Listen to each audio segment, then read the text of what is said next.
last time we spoke, 2020, heart of the lockdown, and we talked a little bit about politics. And Mhm. I remember this quote you said, I used to be looking at rocks, and now I'm looking at mountains. And I mean, we know you're famously a libertarian, and that has been tested in different ways over the last few years. First, I know you liked Joe Biden, you voted for him. Has President Biden met your expectations? Well, I'm afraid this is a rather flippant answer, but it's also the truth.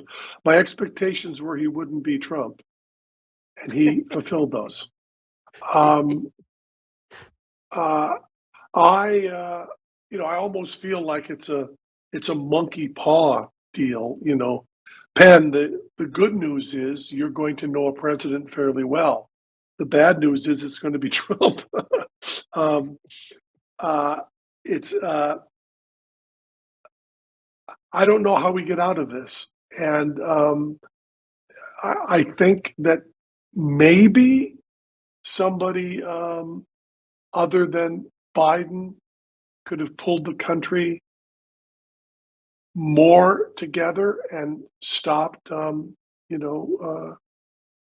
QAnon and stopped some of the Proud Boys and that kind of stuff and pulled them into the fold. But when I picture Obama doing it, I'm afraid that much of what we're experiencing in this country is racism.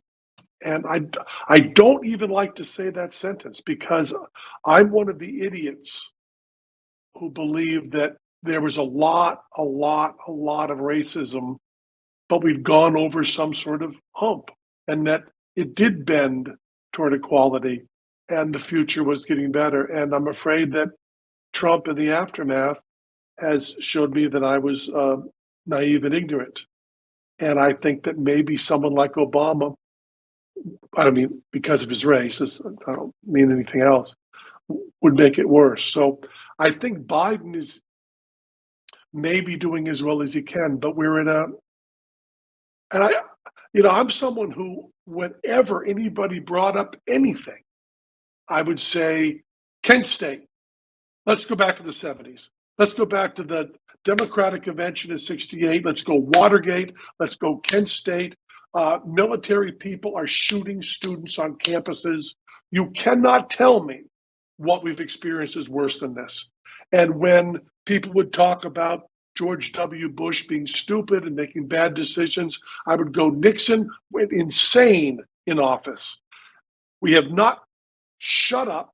Everybody likes to pretend the time they're in is the worst. It's not the worst. Shut up. We're doing okay. And Trump took that from me because now I think Yeah, maybe we aren't doing okay.